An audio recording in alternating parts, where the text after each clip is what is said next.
हर रोज एक नई कहानी देखने के लिए चैनल को सब्सक्राइब करें और बेल आइकन दबाना ना भूलें। कावेरी अपने बेटे ऋषि के लिए लड़की ढूंढ रही होती है ताकि उसकी शादी वो जल्द से जल्द करवा सके।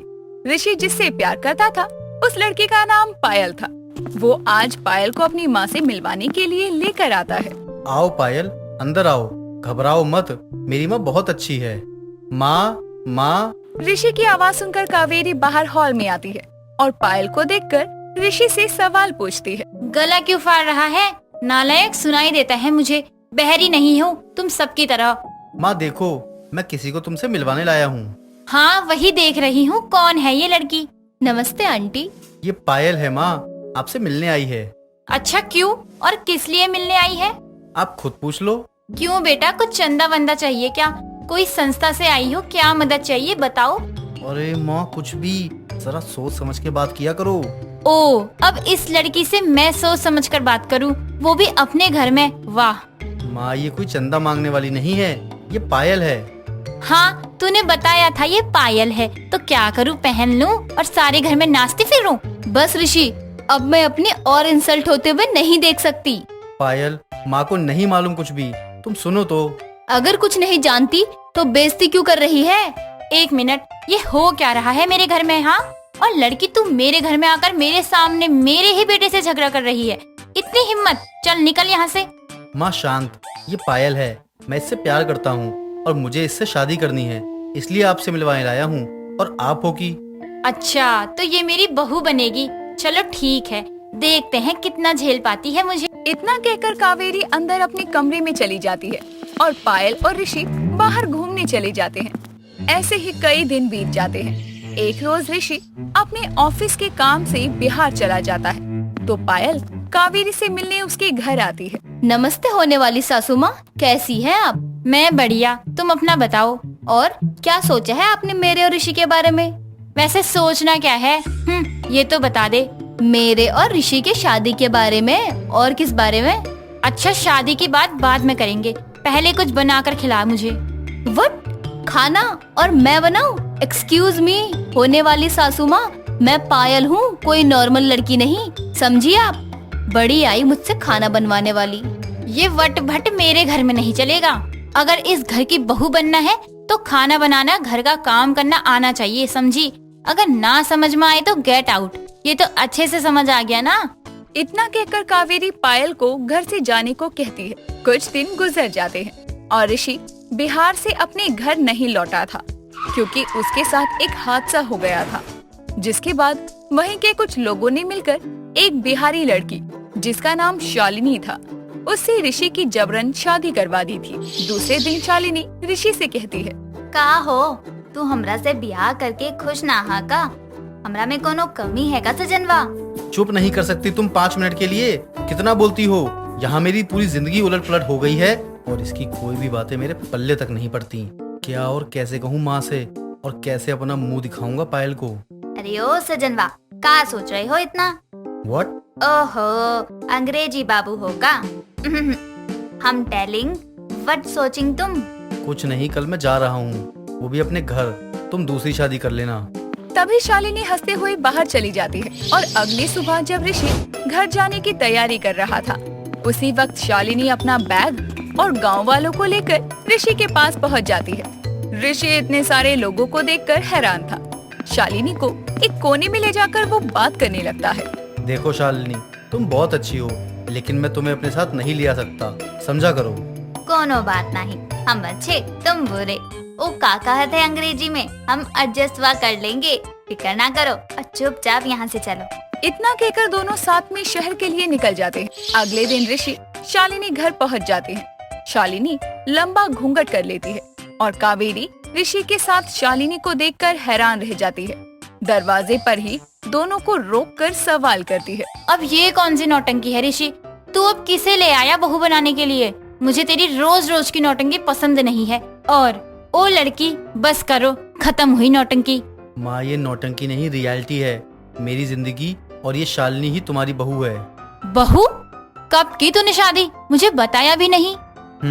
मेरी शादी का मुझे खुद पता नहीं था, तो आपको कहाँ से खबर देता? जबरन शादी करवाई गई है मेरी, अब तो अंदर आने दो माँ। इतना कहकर ऋषि अंदर चला जाता है और कावेरी शालिनी का गृह प्रवेश करवाती है और उसे अंदर लेकर आती है। फिर उसका घूंघट उठाते हुए कहती है, वाह खूबसूरत है बहू तो। बहू तुम्हें घर का काम करना और खाना बनाना आता है ना? जी माँ जी, हमका सब बात है। बताओ क्या खाना है? अभी बना देते हैं तोहरा खातिर। लिट्टी चोखा खाएंगे? बना दे। वाह क्या बहू मिली है कावेरी, खूबसूरत भी, घर के काम में निपुण भी। धन्यवाद महादेव जी। बहू पहले तुम फ्रेश हो जाओ, फिर चाय पीते हुए बातें करते हैं। तुम्हारे फ्रेश होते होते मेरी चाय भी बन जाएगी। हाय दैया, आप काहे बनाएंगी चाय? हम है ना जी, हम बनाते हैं चाय। शालिनी फ्रेश होकर चाय बनाती है और फिर दोनों सास बहू हॉल में बैठकर चाय पी रही होती हैं कि तभी उनकी पड़ोसन भावना उनके घर आती है और शालिनी को देखकर कहती है, अरे वाह कावेरी बहन, आप तो बड़ी छुपा रुस्तम निकली। शादी की सहनाई भी नहीं बजी और बहू भी घर आ गई। क्या बात है? सहनाई नहीं बजी तो क्या हुआ, मुंह दिखाई तो होगी। सभी को कह दो मेरी बहू आई है और कल सुबह मुंह दिखाई में सभी को आना है। हाँ हाँ जरूर कहूँगी। और एक बात कहूँ, बहू तुम्हारी बहुत खूबसूरत है। सिर्फ खूबसूरत नहीं, घर के हर काम में निपुण भी है मेरी बहू। कल देखते हैं आपकी बहू की निपुणता। अगली सुबह शालिनी उठकर रसोई का सारा काम संभाल लेती है और रसोई में शालिनी लिट्टी चोखा, चूरा दही, दाल भात और बिहार की सब फेमस डिशेस को तैयार करती है और अपनी सास के लिए चाय लेकर उसके कमरे के बाहर खड़ी हो जाती है। माँ जी। हाँ कौन? माँ जी हम है शालिनी, आपकी नई की बहू। हाँ आजा बहू, अंदर दरवाजा खुला है। माँ जी आज हमारी मुंह दिखाई है ना, आप ही कही रही कल। अरे हाँ बहुत काम है तुम्हारी मुंह दिखाई की, कितनी सारी तैयारी करनी है। हे भगवान, खाना भी बनाना है, घर की सजावट भी करनी है। माँ जी तोहरा के कोनो चिंता करे के दरकार नहीं खे, हम सब संभाल ले, तो निश्चिंत रहा। ठीक है अब रेडी हो जाओ, मेहमान कभी भी आ सकते हैं। कुछ ही देर में कावेरी भी तैयार हो जाती है और शालिनी को भी तैयार कर देती है। ऋषि भी तैयार होकर काम में मदद कर रहा होता है। सभी लोग आते हैं और कावेरी की बहू शालिनी को देखने लगते हैं कि तभी भावना कहती है, सुंदर तो बहुत है तुम्हारी बहू, लेकिन अब ये दिखाओ कि तुम्हारी बहू कर क्या क्या सकती है। तभी शालिनी बोलती है, का हो चाची, बस रउरा सबे के इंतजार करी। हम बिहार के मशहूर खाना तैयार करके ले आयल बानी, पहले खा ली तब अपना हुनर बताइब हम। हे भगवान, ये क्या बोल रही है कावेरी बहन? आपकी बहू मुझे गाली तो नहीं दे रही ना?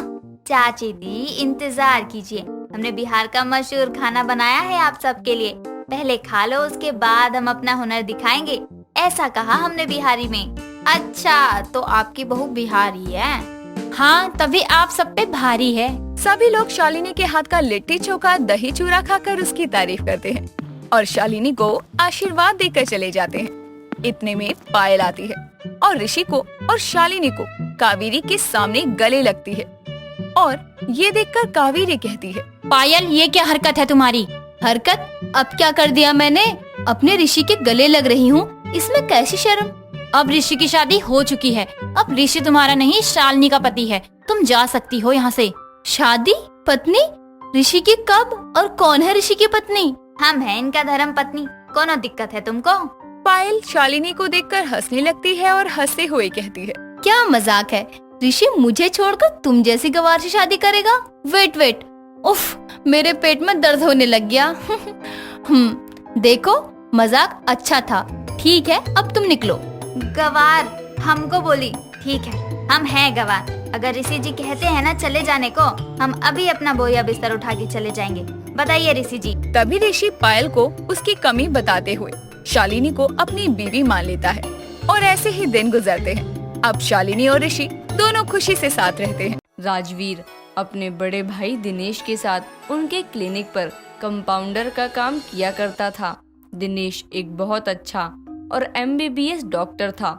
उसने लोगों के नज़र में अपनी बहुत अच्छी छवि बना रखी थी, लेकिन कुछ साल पहले एक कार एक्सीडेंट में उसकी मौत हो जाती है, जिसके बाद उसका क्लिनिक उसका छोटा भाई राजवीर संभालता था। लेकिन उसके पास MBBS की डिग्री ना होने की वजह से उसकी पत्नी सारिका को अपने पति को लेकर हमेशा डर लगा रहता था। ऐसे ही एक रोज राजवीर अपनी क्लिनिक से घर वापस आता है, तभी सारिका उसे रोकते हुए कहती है, देखिए मैं आपसे बार बार कह रही हूँ कि आप ये क्लिनिक बंद कर दीजिए। मुझे आपको लेकर हमेशा से डर लगा रहता है कि कहीं अगर किसी को पता चल गया कि आप अपने बड़े भाई के नाम पर डिग्री का इस्तेमाल करके अपने क्लिनिक चला रहे हैं, वरना आप एक झोला छाप डॉक्टर हैं। तुमको शर्म नहीं आती अपने पति को झोला छाप डॉक्टर बोलते हुए? तुम ये मत बोलो, इसी झोला छाप डॉक्टर की वजह से ना तुम शहर में रहकर ना यहाँ की सारी सुविधाओं का ना मजा उठा रही हो, वरना गांव में रहकर ना गोबर के उपले बना रही होती अभी। मेरे लिए तो वही अच्छा होता। जेल में रहकर वहाँ की रोटी तोड़ने से अच्छा है उपले बनाना। आप जो ये इलीगल काम कर रहे हैं ना, वो सही नहीं है। अगर कहीं फंस गए ना तो निकलना बहुत ही मुश्किल हो जाएगा। यार तुम कितनी डरपोक इंसान हो। भाई साहब को गए हुए ना कितना समय हो गया, तब से उनकी डिग्री का ना इस्तेमाल करके ना मैं क्लिनिक चला रहा हूँ। अगर अभी तक पता नहीं चला है तो आगे भी किसी को पता नहीं चलेगा। और वैसे भी तुम या मैं कौन सा सबको बताने जा रहे हैं कि मेरे पास जो डिग्री MBBS की वो नकली है।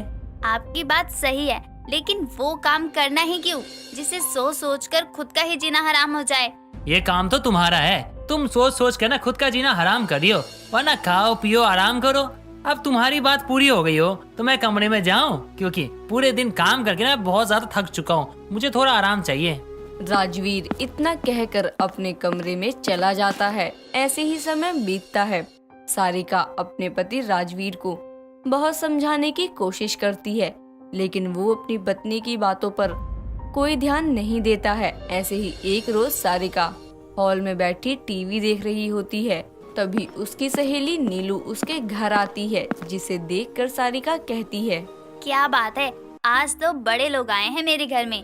आज तुझे कैसे फुर्सत मिल गई मेरे घर आने की? मुझे पहले ही पता था कि तू मुझे देखते ही अपने तानों की बारिश शुरू कर देगी, लेकिन मैं आज तेरे ताने सुनने के मूड में नहीं हूँ। अच्छा ठीक है, ताने नहीं मारूंगी। बता ना क्या बात है, क्यों परेशान है तू? क्या बताऊँ यार, वही पुरानी प्रॉब्लम है। मैंने अपने पति को अच्छे से अच्छे डॉक्टर को दिखा लिया, लेकिन कोई भी उनको ठीक नहीं कर पाया। कोई समझ ही नहीं पा रहा कि उनको परेशानी क्या है। ऐसा क्या हो गया भाई साहब को जो डॉक्टर को भी पता नहीं चल रहा? किसी अच्छे डॉक्टर से दिखवा लेना। तुझे क्या लगता है कि मैं अपने पति की इतनी बुरी हालत देखकर मैं शांत बैठी हुई हूँ? मैं परेशान नहीं हूँ, या मैं अच्छे डॉक्टर की तलाश नहीं कर रही हूँ? नहीं नहीं, तू गलत समझ रही है। मेरे कहने का वो मतलब नहीं था। मेरे कहने का मतलब था, तेरी तो बहुत अच्छे लोगों से जान पहचान है, उन्हीं से पता कर ले, शायद वही तेरी कोई मदद कर दे। क्या बोलूं यार, सब बस मेरे हालातों का मजाक बनाना जानते हैं। या तो सबको बस पैसे चाहिए, काम के समय कोई काम नहीं आता। सारिका और नीलू आपस में बातें ही कर रहे होते हैं। तभी अचानक नीलू की नजर राजवीर की MBBS की डिग्री पर जाती है, जिसे देखकर वो अपनी दोस्त सारिका से कहती है, सारिका, तेरे पति भी डॉक्टर है? तूने मुझे बताया भी नहीं। मैं इतने दिनों से अच्छे डॉक्टर के लिए परेशान हूँ, उसके बाद भी तूने मुझे ये बताना जरूरी नहीं समझा। हो सकता है जो कोई डॉक्टर नहीं कर पाया वो तेरे पति कर पाए, शायद वही ठीक कर दे मेरे पति को। वो मैं अब इसे क्या ही बताऊं कि मेरे पति कोई MBBS डॉक्टर नहीं, बल्कि गांव के झोला छाप डॉक्टर हैं, जो कि अपने बड़े भाई की डिग्री पर कमा खा रहे हैं। मैं तुझे बताने ही वाली थी यार, लेकिन रहने दे तुम। हो सकता है तो ये सोच रही होगी कहीं मैं अपने पति का इलाज तेरे पति से फ्री में न करवाऊं और तेरा नुकसान हो जाए। तू भी ना कैसी बातें कर रही है। तू मेरे बारे में इतना छोटा सोचती है, कभी मौका ही नहीं मिला यार बताने को, इसलिए नहीं बताया। ठीक है, फिर मैं कल ही अपने पति को तेरे पति के क्लिनिक पर लेकर आऊंगी। शायद जो बड़े बड़े डॉक्टर ना कर पाए वो तेरे पति कर दे। तू मुझे उनका एड्रेस दे दे बस। नीलू इतना कहकर सारिका से उसके पति के क्लिनिक का एड्रेस लेकर वहां से चली जाती है। अगले दिन वो अपने पति को लेकर राजवीर की क्लिनिक पर आती है और उसे अपने पति के बारे में सारी बातें बताकर उसका इलाज शुरू करवा देती है। ऐसे ही समय बीतता है और समय के साथ उसके इलाज करने से नीलू का पति बिल्कुल ठीक हो जाता है, जिसे देखकर वो बहुत खुश हो जाती है। ये सब देखकर कहीं ना कहीं सारिका को भी अपने पति पर भी भरोसा होने लगता है और वो अपने पति को झोला छाप होने का ताना मारना कम कर देती है। ऐसे ही थोड़ा समय और बीतता है। तभी एक रोज आधी रात को सारिका के दरवाजे की डोरबेल बजती है। तभी सारिका जाकर दरवाजा खोलती है और सामने अपनी पड़ोसन नंदिनी को खड़ा देखकर कहती है, नंदिनी जी, आप इतनी रात को हमारे घर, क्या हुआ? सब ठीक तो है ना? नहीं सारिका, कुछ भी ठीक नहीं है। तुम्हारे पति घर पर हैं क्या? अगर हैं तो उनको मेरे साथ भेज दो मेरे घर। हाँ, आज राजवीर जी घर पर ही हैं। क्या हुआ? अब बहुत घबराई हुई लग रही हैं। कुछ हुआ है क्या? हाँ सारिका, अचानक मेरे बेटे की तबीयत बहुत ज्यादा खराब हो गई है। उसका बुखार उतरने का नाम ही नहीं ले रहा है। तुम जल्दी से अपने पति को मेरे साथ भेज दो। अच्छा ठीक है, आप चिंता मत करिए। आप अपने घर चलिए, मैं राजवीर जी को लेकर अभी आती हूँ। ठीक है, लेकिन जल्दी आना। नंदिनी इतना कहकर अपने घर चली जाती है। थोड़ी देर बाद सारिका अपने पति राजवीर को लेकर नंदिनी के घर पहुंचती है और राजवीर जल्दी से नंदिनी के बेटे का चेकअप करके उसे दवाई देकर वहां से चला जाता है। अगले दिन सुबह वो जल्दी उठकर अपने क्लिनिक चला जाता है। तभी अचानक रसोई में काम करते हुए सारिका को बाहर से शोर सुनाई देता है, जिसे सुनकर वो अपने घर के दरवाजे तक जाती है और अपनी पड़ोसन नंदिनी को मोहल्ले वालों से बोलते हुए सुनती है। देखो मोहल्ले वालों, सारिका के पति ने मेरे बेटे का कैसा इलाज किया है। पूरे बदन पर उसके लाल लाल निशान हो गए हैं। पता नहीं किस बात का MBBS डॉक्टर है। मुझे तो ये कोई झोला छाप डॉक्टर लगता है। इसे तो मैं इसकी क्लिनिक जाकर बताती हूँ। अगर मेरे बेटे को कुछ हो गया तो मैं इसका क्लिनिक ही बंद करवा दूंगी। अपनी पड़ोसन नंदिनी की बात सुनकर सारिका बहुत डर जाती है और उसके पहुंचने से पहले अपने पति की क्लिनिक पर जाकर उसे सारी बात बताते हुए गुस्से में कहती है, आज वही हो गया जिस चीज का मुझे हमेशा से डर था। आपकी दवा से नन्नी के बेटे की तबीयत और ज्यादा खराब हो गई और वो गुस्से में अपने साथ मोहल्ले वालों को लेकर आपके क्लिनिक पर आ रही है। आज उसको ही नहीं बल्कि पूरे मोहल्ले वालों को पता चल जाएगा कि आप कोई MBBS डॉक्टर नहीं बल्कि गांव के एक झोला छाप डॉक्टर हो, जो अपने बड़े भाई की डिग्री का इस्तेमाल करके ये क्लिनिक चला रहे हो। ये तुम क्या कह रही हो? अगर ऐसा है ना तो पुलिस मुझे पकड़ के ले जाएगी। लेकिन मैं सच कह रहा हूँ यार, मैंने दवा बिल्कुल सही दी थी। सारिका और राजवीर की सारी बातें क्लिनिक से बाहर खड़ी उसकी पड़ोसन नंदिनी सुन लेती है, जिसके बाद वो अंदर आकर कहती है, अब समझ आया मेरे बेटे की तबीयत ठीक होने की जगह खराब कैसे हो गई। मैंने तो ऐसे ही बोला था, लेकिन तुम तो सच में ही झोला छाप डॉक्टर निकले। मैं अभी पुलिस को बुलाती हूँ। नंदिनी इतना कहकर पुलिस को कॉल करके बुलाती है और उन्हें राजवीर के झोला छाप डॉक्टर होने की सच्चाई बता देती है।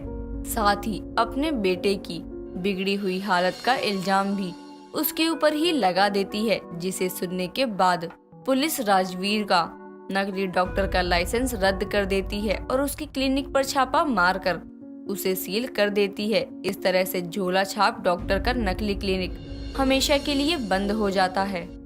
निया अपने ससुराल में रहा करती थी। निया की सास कुंती काफी खड़ूस थी। वो अपने घर के सभी कामों को समय पर करने पर बहुत जोर देती थी, या यूं कहें कि कुंती समय की पक्की थी। वैसे तो कुंती ठीक थी, लेकिन जब कोई काम नहीं होता या किसी से कोई भी काम में देरी हो जाती तो कुंती अपना रौद्र रूप धारण कर लेती थी। निया भी अपने ससुराल में पूरी तरह से ढली हुई थी। साथ ही वो अपनी सास की बहुत सेवा किया करती थी, इसीलिए निया अपनी सास की चहेती थी। एक दिन निया अपनी सास के साथ बैठकर चाय पी रही थी। तभी निया की सास कुंती उससे बोलती है, बहू मैं क्या सोच रही थी। अब मम्मी जी आप क्या सोच रही हैं क्या नहीं वो मैं कैसे बता सकती हूँ। ये तो आप ही मुझे बताएंगी ना कि आप क्या सोच रही हैं। ओफो, मेरी सुनेगी तभी तो कुछ बोलूंगी ना मैं। अब जब तू मेरी सुनेगी नहीं और बस अपनी ही अपनी गाती रहेगी तो मैं कैसे तुझे अपनी बात बताऊंगी। अच्छा बोलिए। बहू मैं सोच रही हूँ विक्की की शादी करवा दूं। अब वो शादी लायक भी हो गया है। अगर उसकी शादी सही समय पर नहीं करवाई तो वो हाथ से निकल सकता है। हे भगवान, अगर मम्मी जी ने विक्की की शादी कहीं और करवा दी तो इस घर में मेरा राजपाट खत्म हो जाएगा और इस घर में जो मेरी हुकूमत चलती है वो नहीं चलेगी, यानी मेरा राज खत्म। नहीं निया कुछ सोच, तुझे इस घर में अपने पैर पसारे रखना है, इसलिए तू देवर जी की शादी कहीं और नहीं होने दे सकती। लेकिन मैं करूँ तो करूँ क्या? आइडिया, क्यों ना मैं अपनी ही बहन की शादी अपने देवर जी से करवा दूं। इससे मेरी देवरानी उफ मेरी बहन मेरे कहे पर भी रहेगी और मेरा राजपाट कहीं जाएगा भी नहीं। अरे बहू कौन से ख्यालों में खो गई। मैं विक्की की शादी की बात कर रही हूँ। हाँ माँ जी, मैं जानती हूँ कि आप देवर जी की बात कर रही हैं, पर एक बात बताइए, क्या आपने देवर जी के लिए कोई लड़की देखी भी है या बस यूँ ही बोल रही हैं? नहीं बहू, अभी कहाँ देखी है। पहले मैं तेरी राय तो जान लूँ कि आखिर तू अपने देवर की शादी के लिए राजी है भी या नहीं। मम्मी जी, भला मैं देवर जी की शादी के लिए राजी क्यों नहीं होंगी? तो बहू देरी किस बात की है। अगर तेरी नजरों में कोई लड़की है तो बता दे। लो कर लो बात, ये तो वही बात हो गई, बगल में छोरा शहर में ढिंडोरा। मतलब? अरे मम्मी जी, मतलब ये कि देवर जी के लिए लड़की ढूंढनी ही क्यों है। मेरी बहन है ना आरती। आरती? बहू आरती तो छोटी है ना, और जहाँ तक मैंने सुना है कि छोटे बच्चों की शादी को बाल विवाह कहते हैं। अरे मम्मी जी, तो क्या हुआ अगर मेरी बहन छोटी है तो? आप ये भी तो देखो, अगर आप अपनी बहू का मतलब होने वाली बहू का बाल विवाह होगा तो बड़े होने पर वो आपकी कितनी सेवा करेगी। और आप ही बताइए, क्या मेरी बहन में किसी चीज की कमी है? वो इतनी सुंदर है, साथ ही संस्कारी भी। आप देख लो मम्मी जी, मेरा काम था आपको बताना, बाकी आपकी मर्जी है। वैसे बहू सही बोल रही है, बहू की बहन तो काफी सही है। ठीक है बहू, पर तू जानती है ना यहाँ के रूल।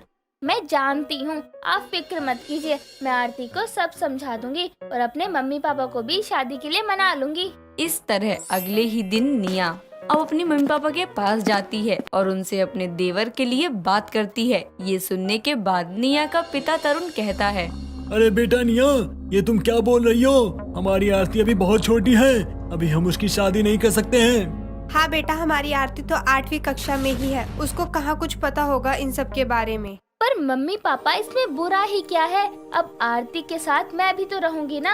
अगर उसको कुछ नहीं आएगा तो मैं हूँ उसको सिखाने के लिए। और मेरी शादी भी तो आपने ही की है ना पापा, आप तो जानते ही है कि मैं वहाँ कितनी खुश हूँ। अब आप ही सोचिए, जब मैं वहाँ इतनी खुश हूँ तो ये मम्मी जी की छोटी बहू और लाडली बहू बन के रहेगी ना वहाँ। निया के बार बार कहने पर और निया की खुशहाल जिंदगी देख तरुण अपनी छोटी बेटी की शादी करने को तैयार हो जाता है। और ऐसे ही कुछ समय बाद निया के देवर विक्की की आरती से शादी हो जाती है, या यूं कहें कि आरती का बाल विवाह हो जाता है। आरती अभी छोटी थी, इसीलिए उसको कुछ नहीं पता था कि क्या कैसे करना होता है। साथ ही उसको अपने ससुराल के नियम भी नहीं पता थे। और ऐसे ही एक दिन आरती देर से सोकर उठती है, और जब वो उठकर बाहर जाती है तो वो अपनी सास को गुस्से में आग बबूला होते हुए देखती है। आरती को कुछ समझ नहीं आया और वो बिना कुछ कहे किचन में जाती है। तो वहीं गुस्से में अपने पैरों को धमकते हुए कुंती किचन में आती है और उसका हाथ खींचकर उससे कहती है, बहू तुझे इतना नहीं पता क्या, बिना नहाए मैं किसी को रसोई में घुसने नहीं देती हूँ। और तो इतनी देर से क्यों उठ रही है? वो मम्मी, मैं बस मुझे कोई सफाई नहीं चाहिए। अब जब तू इतनी देर से उठकर आई है तो मैं तुझे इतनी आसानी से माफ नहीं करूंगी। इसकी सजा तो तुझे मिलकर ही रहेगी, और सजा के तौर पर मैं तुझे एक दिन भूखा रखूंगी। एक दिन भी भूखी रहेगी ना, तब तुझे अकल आएगी। पर मैं भूखी नहीं रह सकती। कुंती उसकी बातों का कोई जवाब नहीं देती है और वहाँ से अपनी अकड़ में चली जाती है।